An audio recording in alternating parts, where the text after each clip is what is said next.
좋은 은혜 받는 찬송을 들었습니다. 누가복음 24장에 보면 엠마오로 가는 두 제자에 대한 얘기 나오죠. 두 제자가 예수님 부활했다는 막달렌 마리아의 말을 안 믿었어요. 안 믿고 고향으로 돌아가서 농사나 짓자. 그리고 터덜터덜 내려갔는데 주님이 그들에게 나타나지요. 선지자들의 말씀과 성경의 말씀을 더디 믿는 미련한 자들아, 딱 읽으라고 성경을 풀어서 설명해줘서 다시 주님 부활한 것을 믿고 예루살렘으로 되돌쳐 올라간 그런 아주 유명한 두 제자입니다. 우리가 다 주님이 주신 말씀을 늘 더디 믿습니다. 그래도 주님이 우리를 포기하시나요? 아닙니다. 언제나 우리 곁에 와서 우리를 다시 일깨워서 제자리로 갈 수 있도록 인도하십니다. 우리가 이 복을 받고 천성에 도착하는 그날까지 하나님이 동행하십니다. 자, 오늘 증거할 말씀을 봉독하도록 하겠습니다. 계시록 17장 1절에서 5절 이하를 읽겠습니다. 또 7 대접을 가진 7 천사 중 하나가 와서 내게 말하여 가로되 이리 올라오라. 많은 무리에 앉은 큰 음녀에 받을 심판을 내게 보이리라. 땅의 임금들도 그로 더불어 음행하였고 땅에 거하는 자들도 그 음행의 포도주에 취하였다 하고 곧 성령으로 나를 데리고 광야로 가니라. 내가 보니 여자가 붉은빛 짐승을 탔는데 그 짐승의 몸에 참난된 이름이 가득하고 7 머리와 10 뿔이 있으며 4절 그 여자는 자줏빛과 붉은빛 옷을 입고 금과 보석과 진주로 꾸미고 손에 금잔을 가졌는데 다정한 물건과 그의 음행에 더러운 것들이 가득하더라. 그 이마에 이름이 기록되어 있으니 비밀이라 큰 바벨론이라 땅의 음녀들과 가증한 것들이 엄이라 하였더라. 11절입니다. 전에 있었다가 시방 없어진 짐승은 8째 왕이니 7 중에 속한 자라 저가 멸망으로 들어가리라. 자, 이렇게 기록된 말씀을 중심으로 했어요. 바벨론 음녀라는 제목으로 말씀을 살펴보고자 합니다. 자, 우리가 지금 계시록 말미에 와 있습니다. 대접 재앙을 끝으로 하여 하나님의 재앙의 손길을 거두시겠대요. 이건 겁나는 얘기입니다. 아니, 우리에겐 복된 얘기죠. 이제 주님 재림할 때가 가까웠다 하는 게 이제 전조되는 얘기란 말이에요. 그래서 이제 6번째 대접 재앙을 퍼볼 때 어떤 일이 있었냐면 세상에 더러운 세 영이 아마겟돈으로 모였대요. 아마겟돈은 갈멜산이라고 그랬죠. 갈멜산으로 모이면 무슨 일이 일어나나요? 저들이 자기 생각에는 성도를 대적하고 하나님을 대적하려고 모이지만 그렇게 모인 저들은 어떤 결과를 가져오나요? 진멸하여 멸망하는 결과를 가져옵니다. 그래서 이제 사단의 때도 거의 끝나갑니다. 벌써 아마겟돈에 모였다 하는 것 자체가 멸망을 앞두고 있는 모습이에요. 그래서 이 세 더러운 영이 마지막 때에 세상에 어떤 강포를 행할 건데 그 강포를 어떤 식의 강포를 행할 거냐 하는 것을 지금 마지막 계시록에 우리에게 자세하게 정보를 주는 거예요. 왜 이 정보를 우리가 받아야 되냐면 우리는 이 마지막 때를 통과하면서 살아야 될 자들이기 때문에 이것을 분명히 알고 하나님의 역사에 분명히 서서 이 길을 걸어야 된단 말이에요. 그래서 알라는 거거든요. 그래서 이제 이 세 더러운 영이 뭐냐 보니까 용, 짐승, 거짓 선지자 이렇게 셋으로 구분했던 거 아니에요? 그래서 우리가 지지난 시간에 용 살펴봤고 그 다음에 짐승 살펴봤습니다. 오늘 거짓 선지자 즉 바벨론 음녀를 살펴보고자 하는 겁니다. 오늘 본문 말씀을 보니까 1절에 바벨론 음녀가 짐승의 등을 타고 있대요. 그런데 멸망으로 심판받을 자라는 겁니다. 그것이 먼저 선언이 된 채 바벨론 음녀에 대한 얘기가 이어지고 있습니다. 2절 이하에 보니까 땅의 임금들도 그로 더불어 음행하였대요. 음행의 포도주에 취했대요. 음행의 주체가 되어 있는데 이 바벨론 음녀가 짐승을 탔는데 그 짐승의 몸에 참남된 이름들이 가득하고 7 머리와 10 뿔이 있다. 이렇게 얘기했어요. 그러니까 음녀하면은 여잔데 음녀라는 거예요. 성경에서 음녀 그러면 무슨 말이고 여자 그러면 무슨 말인가 하는 것은 여자는 아담과 하와를 만들 때 그 여자예요. 그래서 그 여자는 나중에 신약 에베소서에 와서 해석이 어떻게 되어 있어요? 교회다. 이렇게 해석이 되어 있고, 아담은 누구의 상징이라고요? 그리스도의 상징이다 라고 해서 성경에서 얘기하는 여자, 그러면 그 교회를 의미하는 거고, 교회는 우리 개인 한 사람 한 사람이 교회며, 우리 같은 사람이 모여서 콩그레게이션을 이루고 있는 유형교회를 총칭하는 언어예요. 즉 예수 믿는 자의 무리, 이게 여자란 말이에요. 그런데 이것과 대비해서 지금 바벨론 음녀를 음녀라고 지칭하는 거예요. 그런데 여자는 여자인데 음녀예요. 그러면 먼저 있던 교회라는 여자는 그 실상이 어떻게 되어 있어요? 여자인데 누구와 한 몸을 이루고 있어요? 예수 그리스도와 한 몸을 이루고 있단 말이에요. 그래서 우리는, 이 여자는, 참교회는 언제나 그 머리가 예수 그리스도라고요. 예수 그리스도라고요. 그런데 이 음녀는 누군가 머리가 있어요. 있는데 그 머리가 예수가 아니다 말이에요. 뭔지는 모르지만 다른 거예요. 그랬을 때 반드시 내 남편과 한 몸을 이루어야 되는데 내 남편이 아닌 다른 어떤 존재와 한 몸을 이루고 있기 때문에 음녀라고 그러는 거예요. 그래서 바벨론 음녀는 예수가 아닌 어떤 자와 한 몸을 이루고 있는 불신 세력을 얘기하는 말이에요.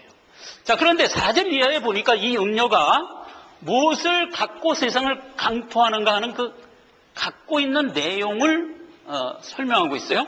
그 여자는 자줏빛과 붉은빛 옷을 입고 금과 보석과 진주로 꾸미고 손에 금잔을 가졌는데 가증한 물건과 그 음행의 더러운 것들이 가득하더라. 그 이마에 이름이 기록되었으니 비밀이라 큰 바벨론이라 땅의 음녀들과 가증한 것들의 어미라 하더라. 이렇게 정의가 되어 있어요.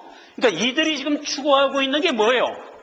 금, 붉은빛 옷, 금잔, 보석, 진주, 이런 것들이에요. 자, 이거는 우리가 일상생활에서 살아가는 사람들이 추구하는 세상 것들의 총칭이에요. 그러니까 이 음녀는 무엇을 추구하며 지금 나가는 자예요? 세상 것만을 추구하며 나간다는 의미다 말이에요. 여러분, 예수 믿는 자의 살아가는 삶의 목표는 뭐죠? 천국이에요. 우리는 이 짧은 세월을 이 땅에서 살지만 이 수완이 끝나면 반드시 내 본향에 가서 영원을 살 소망을 가진 자들이에요. 그렇기 때문에 예수 믿는 모든 자의 참 소망과 삶의 목표는 어디에 있다? 천국에 있는 거예요. 그런데 이들은 지금 삶의 목표를 어디다 두고 있어요? 세상 것에다 목표를 두고 있다고요. 붉은 옷, 자줏빛 옷, 이 옛날 이 시대의 좋은 옷에 대한 상징이에요. 금잔, 보석, 진주, 세상 것들이 이들의 목표예요, 삶에. 그래서 그 목표만을 위해서 살아가요. 그래서 모든 가증한 것의 어미래요. 여러분, 어미 그러면 생각나는 거 있어요? 창세기 벽두에 하와를 하나님이 만들고 아담 보고 데리고 가죠. 이 하와 이름 줘줘라. 이 여자 이름 줘줘라. 그랬을 때 아담이 어떤 이름을 줘주나요? 하와라는 이름을 줬는데 그게 무슨 뜻이라고요? 산자의 어미라는 뜻이란 말이에요. 자, 오늘날 교회는 믿는 자를 배출하는 생명의 산실이에요. 언제든지 교회 안에는 그 교회의 머리가 예수이기 때문에 예수의 복음의 말씀이 증거되게 돼 있어요. 그래서 그 말씀을 통하여 믿는 자가 생명 갖고 태어나서 믿음의 산실, 생명의 산실이에요. 이게 하와의 이름이에요. 즉 교회의 이름이에요. 교회는 무슨 이름을 가지고 있다? 산자의 어미라고요. 교회는 누구지요? 작게는 나, 예수 믿고 있는 나, 그리고 크게는 그러한 사람들이 모여서 콩그레게이션을 이루고 있는 베델 한인교회, 이런 것들이란 말이에요. 이 교회를 통하지 않고는 산자로 나올 수가 없는 거예요. 왜? 거기 예수가 있기 때문에. 구원은 예수로 말미암지 않으면 구원 얻을 수가 없기 때문에. 이렇게 연결된 게 산자의 어미, 즉 교회의 이름이란 말이에요. 하와라는 이름이란 말이에요. 자, 그런데 그것과 대비되고 있어요. 가증한 것의 어미란 말이에요. 뭐가 가증이에요? 예수가 없이 뭉쳐진 어떤 추구하는 것의 총칭, 이게 가증한 거예요. 우리가 바라는 어떤 것들이 있어요. 뭔지는 몰라. 하여간 많은 것들이 있는데 그 안에 예수만 없는 거야.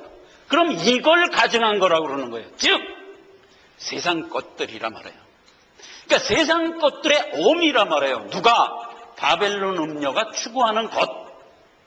이렇게 인식이 돼야 되는 거예요. 자, 그렇게 이제 정리가 됐고요. 11절에 보니까 전에 있다가 시방 없어진 짐승은 8째 왕이니 7 중에 속한 자라 저가 멸망으로 들어가리라. 이렇게 정리가 되는 겁니다. 지금 이 바벨론 음녀를 8째 왕으로 지칭하고 있어요. 그런데 전에 없어졌다가 시방 있대요. 전에 한번 죽었다가 살아났대요. 그런데 이가 7번째 짐승을 타고 있어서 그 7에 속한 자래요. 이렇게 정의가 되는 겁니다. 자, 이 얘기를 역사 속에서 그려봅시다. 이렇게 된 얘기입니다. 7 짐승을 하나하나 외면 이렇게 됐어요. 첫째, 바벨론 제국이었어요. 그렇죠? BC 670년경에 멸망했어요. 그 다음에 메대와 바사, 2번째죠. 3번째로 나온 게 헬라. 그 다음에 4번째로 나온 게 서로마예요. 서로마가 기독교를 300년간 핍박하면서 500년을 지내다가 하나님의 진노를 받아서 멸망하고 무엇으로 변형돼요? 10뿔의 10나라로 변형하죠. 그게 5번째 나라예요. 10뿔의 나라가 언제까지 지속하죠? 근세 1798년도까지 지속하다가 하나님의 진노의 손길을 받아서 그도 멸망해요. 유럽에 있던 그 10나라가 아르메니, 앵글로색션, 수에비, 람바도 이런 식의 이름을 갖고 있던 그 나라가 영국, 프랑스, 독일, 스페인, 이태리 이런 이름으로 변형되면서 10나라로 변형됐어요. 그런데 이들이 나올 때 어떤 모습으로 나왔다고요? 신앙으로 종교개혁을 일으켜서 세워진 사람들에 의한 나라였단 말이에요. 그래서 그때 나온 나라를 새끼양 같은 짐승 나라다 이렇게 얘기하는 것은 즉 하나님이 주신 복음의 말씀을 가지고 있는 사람들에 의하여 세워진 나라였다라는 얘기예요. 그런데 그 나라가 그 세대에는 신앙을 잘 유지하면서 살았겠지만 19세기 어간에는 그게 나중에 어떻게 된다고 그랬어요? 계시록에 새끼양같이 나왔지만 마지막에 가서는 용처럼 말이라 그랬잖아요. 용이 뭐예요? 사단처럼 말하리라 해서 그들이 신앙이 점점 퇴색돼 가고 다시 불신의 세계의 모습을 드러내게 될 것이다. 그때쯤에서 그게 6번째 임금이잖아요. 6번째 임금쯤에서 7째가 나타난대요. 근데 이 6번째 임금은 지금 있는 거예요. 우리가 살고 있는 지금 있는 거예요. 우리가 지금 이때 살고 있어요. 그런데 이 나라가 끝이 나면 앞으로 장차 어떤 나라가 나온다. 7번째 나라가 나오는데 그는 어떤 모습일 거라? 온 인류에게 획일화된 이데올로기를 들고 나올 자다 말이에요. 그래서 그게 어떤 모습일지 우리는 아직 몰라요. 다만 한 가지 분명한 것은 세계를 하나의 기치로서 통합하여 한 세계 정부의 모습을 가지고 나올 거다. 그래서 그 나오는 자를 7째 장차 나타날 나라라고 얘기했고 그 장차 나타날 나라의 7 짐승을 바벨론 음녀가 등에 타고 있다는 거예요. 아직은 우리 앞에 이런 모습이 없지만 앞으로 이렇게 될 거래요. 그래서 마지막 세계 정부의 모습을 가지고 태어난 그에게 엎혀서 세상의 강포를 행할 바벨론 음녀를 얘기하는데 그가 7째 나라를 타고 있기 때문에 7에 속했지만 순서상 8째 왕이다. 이렇게 얘기해 준 얘기란 말이에요. 이게 무슨 얘기인지 도대체 모르는데 정리가 되죠? 그 얘기란 말이에요. 그렇게 해서 지금 바벨론 음녀가 이런 모습으로 말세의 모습에 우리한테 나타날 것이다 라고 얘기해 준 거예요. 자, 이 바벨론 음녀가 도대체 우리에게 무슨 일을 행할 거냐? 아까 얘기한 대로 가증한 일을 행할 거래요. 음행에 더러운 짓 할 거래요. 세세하게 얘기하기 이전에 간단히 얘기하면 그가 하는 모든 말에는 뭐가 없다? 예수가 없다 말이에요. 그걸 음행하다, 가증하다, 더럽다 이렇게 얘기하는 거예요. 그래서 그는 예수가 없는 어떤 교훈을 갖고 우리 앞에 나타날 거래요. 그래서 우리가 이 바벨론 음녀를 살펴봐야 되는 거예요. 자, 도대체 그가 어떤 모습을 갖고 우리 앞에 나타날 거냐? 이런 모습을 갖고 나타날 건데 그가 나타나서 하는 짓거리를 우리가 왜 알아야 되느냐? 이게 오늘 말씀의 포인트란 말이에요. 왜 바벨론 음녀가 예수가 없는 어떤 교훈을 갖고 우리 앞에 나타나는데 그걸 우리가 반드시 알아야 되느냐 이 말이에요. 모르면 안 돼요. 모르면 속절없이 속는 거예요. 그래서 알려는 거예요. 자, 역사 속에서 이와 같은 바벨론 음녀, 앞으로 나타날 지금 바벨론 음녀를 우리에게 소개해 주면서 이와 같은 바벨론 음녀가 과거 역사에 두 번 모형으로 우리에게 보여준 적이 있어요. 로마가 지금 500년간 서로마 제국의 강포를 행하다가 멸망하고 열 나라로 쪼개져 있을 때 그때 로마에 있는 그 사회상은 어떤 사회상이었냐면 콘스탄티누스 황제가 기독교를 공인해갖고 지하에 300년간 핍박을 받고 숨어있던 기독교가 다 살아나 있을 때예요. 딱 언제 같으냐면 지금 같은 때예요. 우리가 살고 있는 여섯 번째 왕이 새끼양 같은 짐승 가운데 우리가 지금 살고 있죠. 그렇죠. 중세 1200년을 압박해오던 카톨릭에 항거하여 복음을 갖고 태어나서 나라를 이루고 살아가는 지금 이때와 같았단 말이에요. 그때도.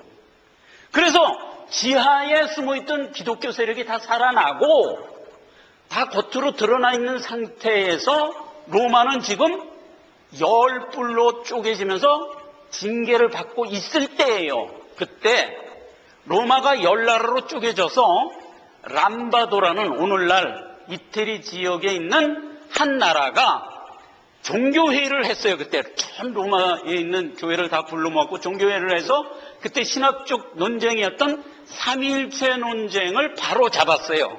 그렇죠? 삼위는 뭐예요? 성부, 성자, 성령 이렇게 삼위의 하나님이다라는 논쟁으로 바로 세우고 하나님은 삼위가 아니다 하나다라고 주장했던 이단 세력인 아리우스파를 제압을 했죠. 그래서 이제 종교 논쟁이 거기서 끝이 났어요. 끝이 나자 아리우스파를 지지했던 세 나라 오스트로고스, 헤루리, 반달 이 세 나라를 람바도가 흡수해버려요. 그 세 나라를. 흡수해서 작은 이태리를 만들고 여기서 유스티아누스 왕이 그 이태리 왕이 우리 로마에 있는 교회의 감독이 세상의 머리다라고 천명을 해버렸어요. 그 천명에서 나온 게 누구라? 그레고리우스 감독이 초대 교황이 돼서 나타난 카톨릭이란 말이에요. 로마 제국 10개의 로마 제국을 등에 업고 강포를 행하기 시작했어요. 어떤 강포를 행했나? 그게 다니엘서 7장에 잘 기록되어 있었죠. 제가 한 구절을 읽겠습니다. 내가 그 뿔을 유심히 보는 중에 작은 뿔이 그 사이에 나더니 먼저 뿔 중에 셋이 그 앞에서 뿌리까지 뽑혔으며 이 작은 뿔에는 사람의 눈 같은 눈이 있고 또 말하는 입이 있어 용처럼 말하더라 이렇게 돼 있어요. 지금 세 뿔이 뽑혔다 그랬죠. 그래서 그 세 뿔을 어느 한 뿔이 가졌대요. 지금 제가 얘기한 람바도라는 이태리가 아리우스파를 지지했던 오스트로고스, 헤루리, 반달을 흡수해서 한 나라를 만들어서 거기서 누구를 옹립해요? 바벨론 음녀 카톨릭을 옹립했단 말이에요. 그래서 이 옹립된 카톨릭이 전 세계를 그때로부터 42달 동안 강포를 행해요. 이 42달은 1260일이고 1260일은 1260년으로 해서 1798년도까지 중세 암흑기를 이어왔어요. 그때 강포하던 카톨릭 세력이 바벨론 음녀의 첫 번째 모형이었어요. 그들이 한 행태가 뭐였어요? 하나님을 대적하고 성도를 핍박하고 법과 때를 변개했어요. 즉 하나님의 말씀을 변개했어요. 자, 그 다음을 하나 볼까요? 이쪽에 있는 게 우리 10계명이에요. 첫 번째 계명, 두 번째 계명 쭉 있고, 지금 두 번째 계명하고 네 번째 계명을 제가 노란 글씨로 적었어요. 요걸 카톨릭 세력이 와서 빼버렸어요. 없애버렸어요. 없애버리고 자기 마음대로 10계명을 하나 다시 만들었어요. 그래서 오늘날 카톨릭이 20계명을 가지고 있어요. 그러니까 제일 중요한 뭘 빼버렸어요? 우상 숭배하지 말라를 빼버렸어요. 왜 빼버렸을까? 카톨릭 자체가 우상을 숭배하기 때문에 자기 얼굴이 뜨뜻해서 이 계명을 못 가지고 있는 거야. 그래서 빼버린 거예요. 그 다음에 안식일을 기억하며 거룩하게 지키라. 이거 빼버렸어요. 그리고 썬데이를 지켜라 라고 주일을 또 끼워놓은 거예요.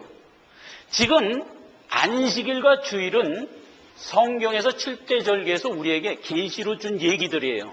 그렇기 때문에 우리가 예수 그리스도가 이 땅에 오셔서 우리를 구원하고 난 다음에는 제8일 미크라를 지켜야 돼요. 그게 주의 날이에요. 그렇게 해서 이제 우리는 자연스럽게 안식일에서 주일로 가지만 십계명상에 있는 이 안식일이라는 말은 이 자체로서의 의미를 가지고 있기 때문에 빼면 안 돼요.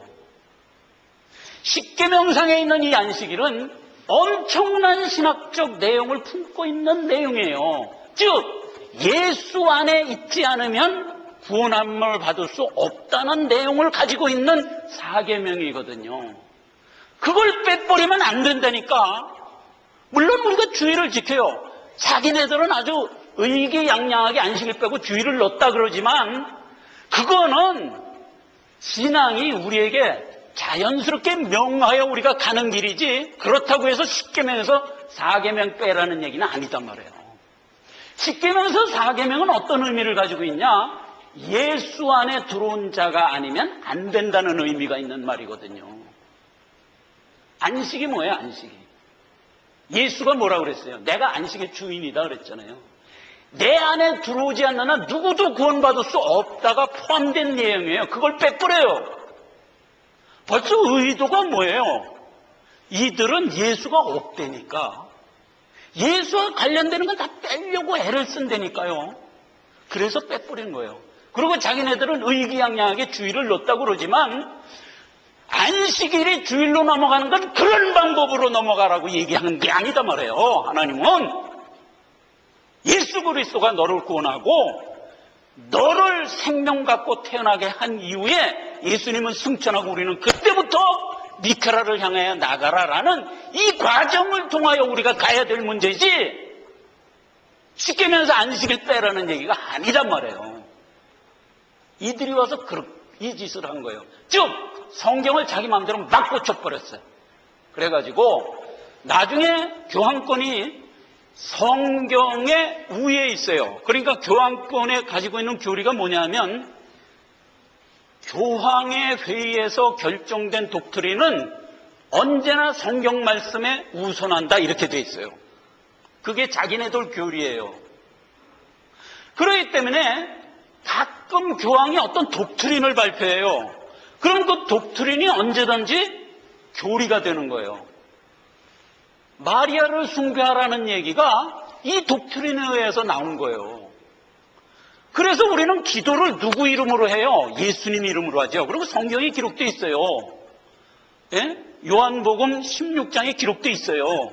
그런데 그 예수의 이름으로 기도하라는 말을 빼버리고 마리아 이름으로 기도하라 이렇게 바꿔버린 거예요.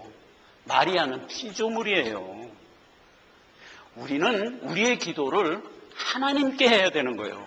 어떻게 사람한테 하냔 말이에요. 이런 것들을 막 만들어내는 거예요. 그리고 우상 숭배하는 얘기를 그냥 이 가톨릭 안에 그냥 다 끌고 들어와서 가톨릭 가서 교회를 보세요. 그냥 온통 다 우상천지야 우상천지.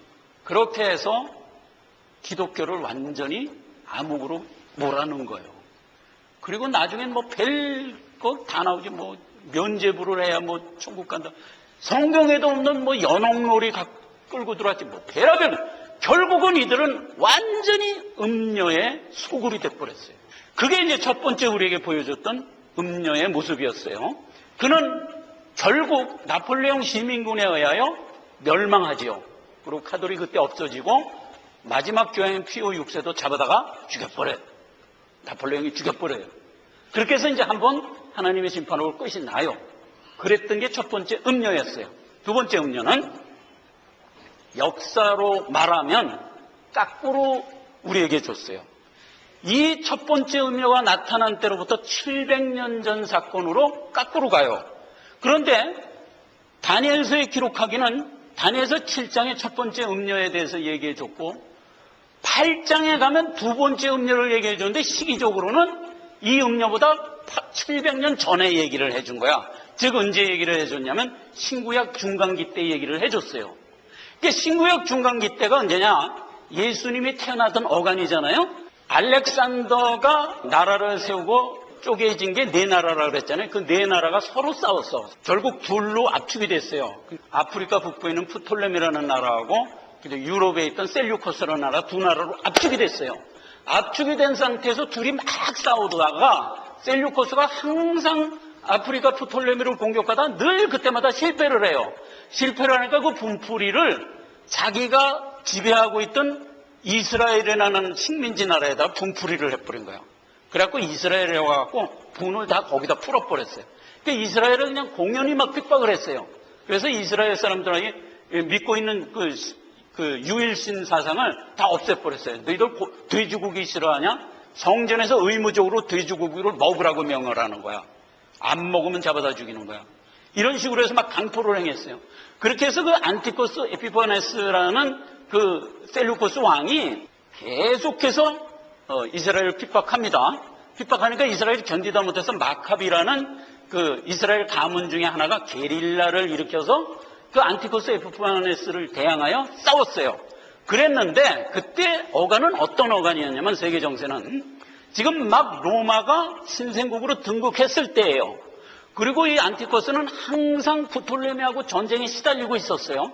그러니까 이 안티코스는 프톨레미하고 싸워야지 신생국 로마하고 싸워야지. 근데 거기다 마카비가 게릴라까지 동원해서 자기를 공격하니까 견딜 수가 없는 거야. 그래가지고 마카비한테 얘기합니다. 야, 나 전쟁하는데 아주 세 나라라는 싸우려는 골치가 아파서 못 견디겠으니까 마카비 너 독립해라.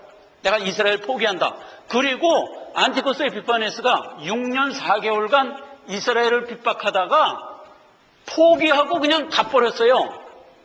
그래서 이스라엘이 역사 속에서 100년간 그때 독립을 합니다. 그 마카비 형제가 그때 독립을 해서 주전 100년서부터 독립을 해갖고 예수님 태어날 때까지 독립국가로 있었어요. 그랬는데 안티코스 에피파네스는 일어난 신생국에 하여 결국 멸망해서 이 땅에서 없어져 버리고 프톨레미도 멸망해요. 프톨레미 그 아프리카 북부도 멸망해요. 그런데 그 아프리카 북부가 이제 역사 속에서 보면 시제예요.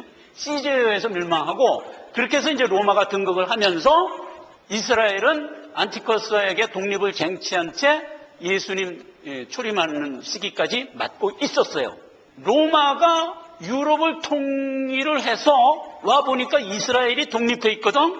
안 돼. 그래갖고 자기 식민지로 도로 넣어버렸어요.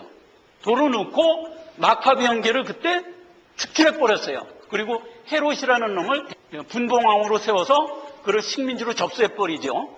그렇게 해서 마카비 형제가 없어진 거예요. 이 마카비 형제가 누구냐 하면 사두개파예요. 그래서 이 마카비 형제는 독립전쟁을 해서 이스라엘에게 독립을 가지고 100년간을 나타났지만 헬라화된 인물이었어요. 그러니까 성경에 뭐라 그래요? 부활도 없고 영도 없다고 하는 자들이더라. 즉 불신자예요. 그렇게 된 얘기예요. 그런데 바벨론 음녀 세력을 왜 우리에게 보여줬을까 이 말이에요. 왜? 그것은 다른 게 없어요. 첫 번째 있는 카톨릭 세력을 우리에게 보여준 건 이건 긴 시간 보여줬죠. 1260년이라는 긴 시간 보여줬어요. 그때 그 내용은 뭐예요? 하나님 대적하고 성경 말씀 변개시키는 거. 이런 악독한 문제를 들고 나오는 것을 우리 보고 보라고 보여준 거고, 이 두 번째 바벨론 음녀는 안티코스는 왜 보여줬냐? 그렇게 강포를 향하여 나왔을 때 성도들이 그들을 물리적으로 대항하지 말아라가 교훈이에요. 즉 마카비 형제처럼 물리적으로 대항하여 싸우면 이기든지 지든지 하겠지. 그러나 그게 신앙에 추구하는 바가 아니다를 교훈하는 거예요. 마카비 형제는 결국 독립을 쟁취했지만 그들은 그 쟁취한 독립을 갖고 신앙을 이어가나요? 아니요. 처음부터 신앙이 없었지요. 그래가지고 신앙 없이 있다가 결국은 AD 70년에 로마에 의하여 완전 무결하게 멸망당하고 말잖아요. 이게 하나님의 손길이라고 그랬잖아요. 그래서 그 얘기가 다니엘서 11장에 기가 막히게 서술되어 있어요. 그걸 잠깐 들어가 봅시다. 다니엘서 11장 14절입니다. 그때 여러 사람이 일어나서 남방왕을 칠 것이요 내 백성 중에서도 너희 백성 중에서도 강포한 자가 스스로 높아져서 이상을 이루려 할 것이나 그들이 도리어 넘어지리라. 이게 마카비 형제 얘기를 살짝 해준 거예요. 남방왕을 사람이라고 생긴 사람은 다 가서 치려고 노력을 해요. 그 남방왕이 누구예요? 프톨레미죠. 프톨레미를 누구든지 다 치려고 해요. 왜 치려고 해요? 그 당시에 프톨레미는 애굽 지역이기 때문에 곡창지대야. 그래서 어느 나라든지 프톨레미를 먹어야 될 이유가 있었어요. 그래서 치는 거예요. 그래서 모든 나라라고 생긴 나라, 로마든지 뭐 셀리코스든지 누구든지 프톨레미를 공격하려고 애를 쓰는데 그때에 너희 백성 중에서도 어떤 강포한 자가 일어나서 이상을 이루려 할 거래요. 마카비 얘기예요. 그래서 마카비도 나와서 셀류코스를 대항하여 독립을 쟁취했지만 그것은 내가 너희들에게 신앙생활을 위하여 준 교훈에 추구하는 바가 아니다 말이에요. 그렇기 때문에 우리가 바벨론 음녀를 이 땅에서 봅니다. 그들이 어떤 강포를 행하고 있어요. 그 강포를 우리가 당할 때 그들을 향하여 물리적 대응을 하면 안 되는 교훈을 여기서 준 거예요. 자, 이러한 교훈을 우리가 받고 앞으로 나타날 바벨론 음녀를 살펴보자 이거예요. 지금 서론을 하다 보니까 거의 시간이 되는데 그냥 짧게 하겠습니다. 바벨론 음녀는 가증한 걸 갖고 우리에게 나타나요.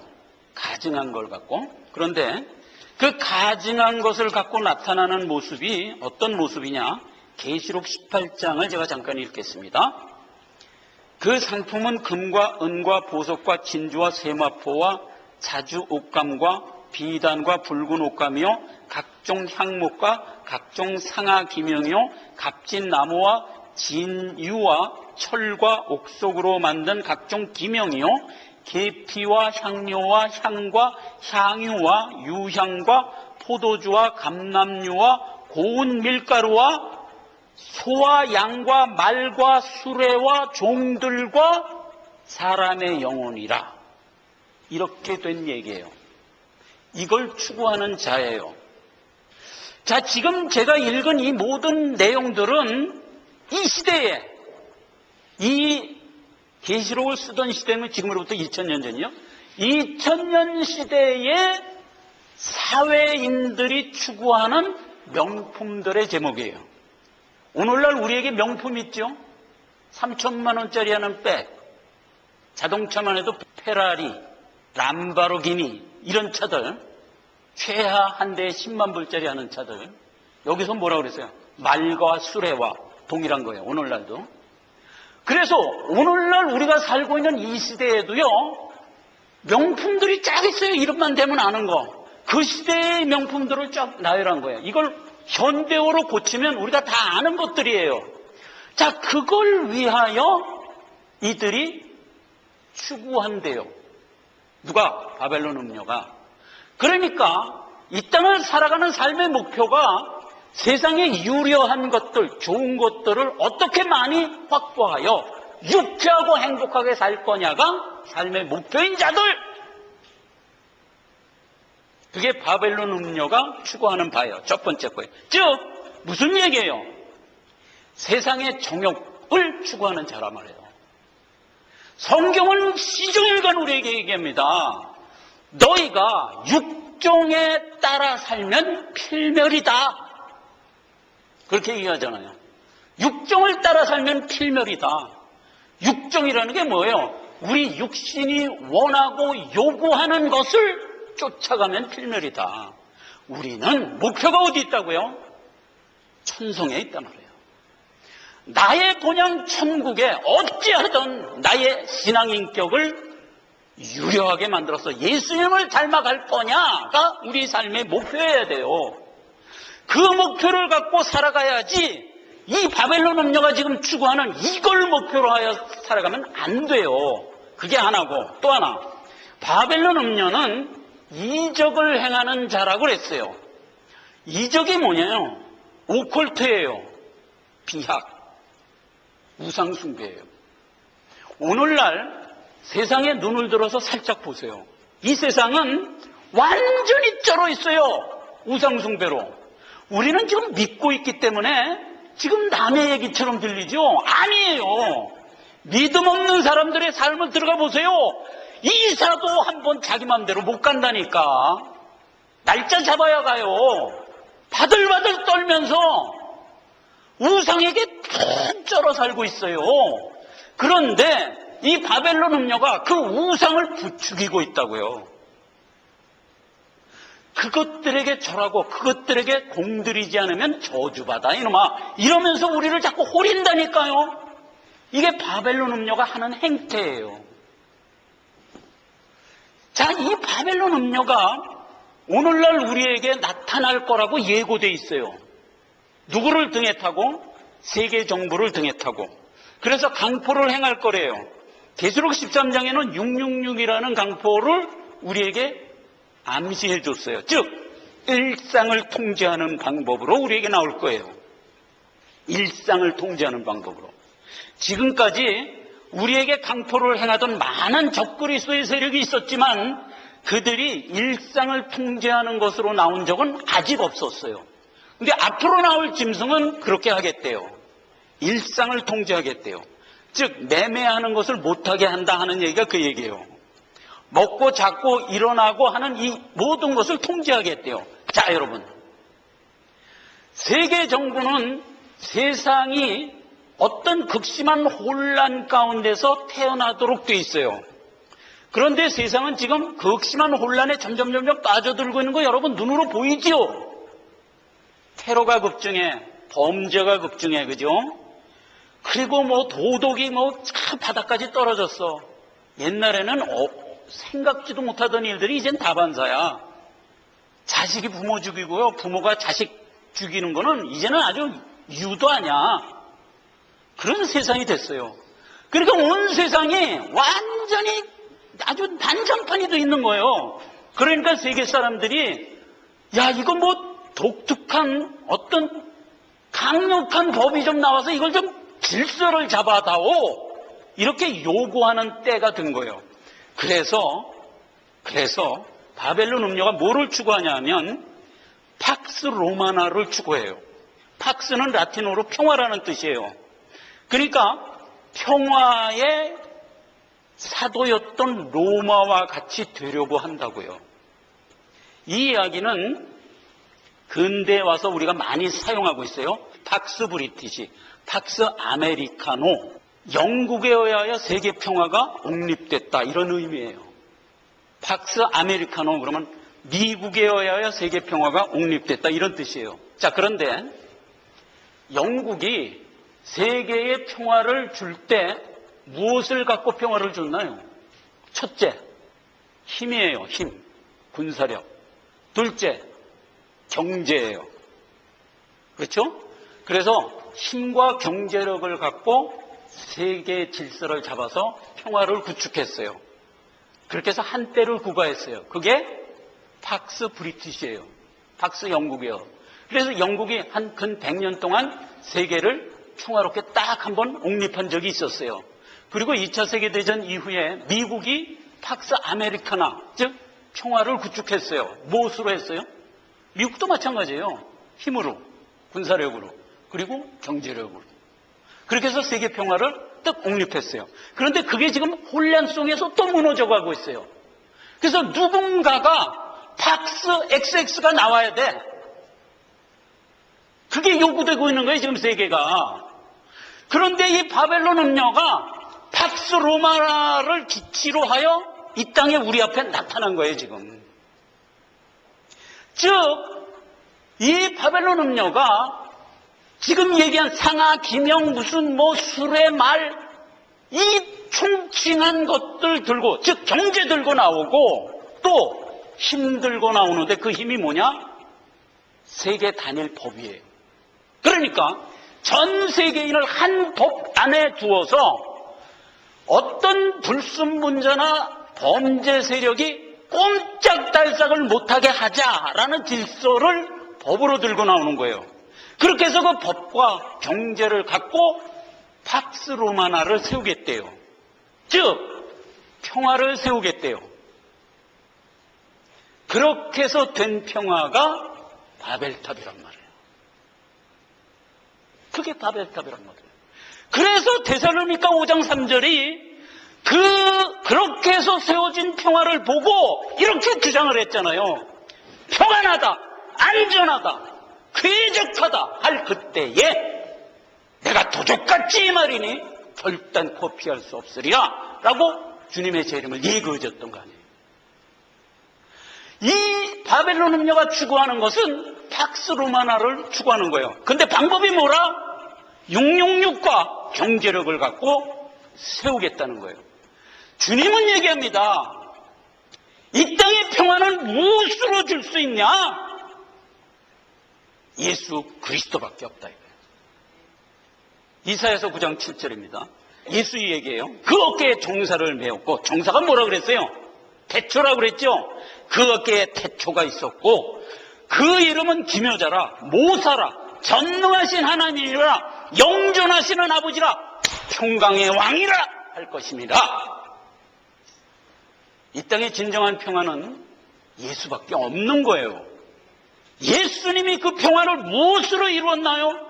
십자가 대속의 은혜로 이뤘잖아요. 이 평화가 아닌 힘과 경제력과 그 어떤 것, 즉 예수가 아닌 어떤 것을 들고 나와서 이 땅에 평화를 주고자 하는 것, 그게 팍스 로마나 바벨론 음녀가 추구하는 바란 말이에요. 지금 이 바벨론 음녀를 우리에게 계시로 주고 있어요. 우리가 이것을 받고 무엇을 생각하라는 거예요?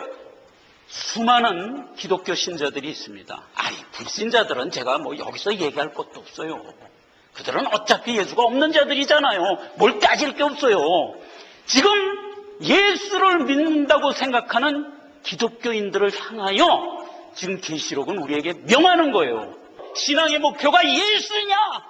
이걸 묻고 있단 말이에요.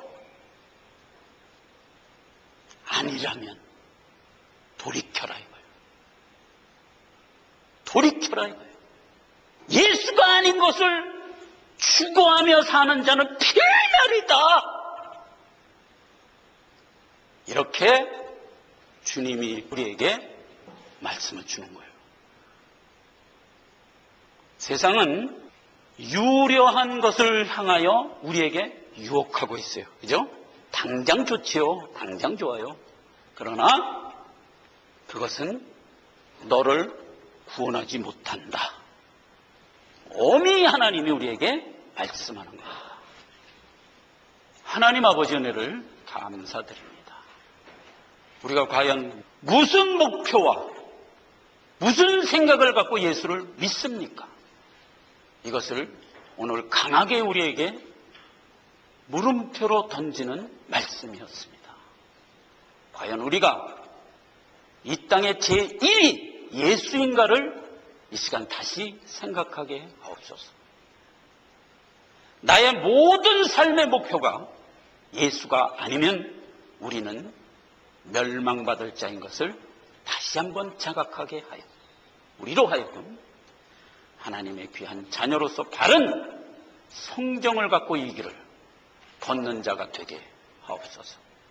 세상의 많은 유혹거리들을 향하여 우리가 항상 깨어있게 하시고 분별하게 하시고 예수를 잃지 않는 굳건한 심령의 손과 마음이 되게 하옵소서. 예수님의 이름으로 기도했습니다. 아멘. 392장.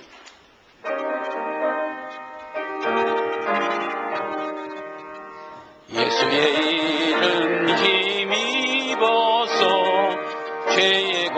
일세 이기니 싸움이 크게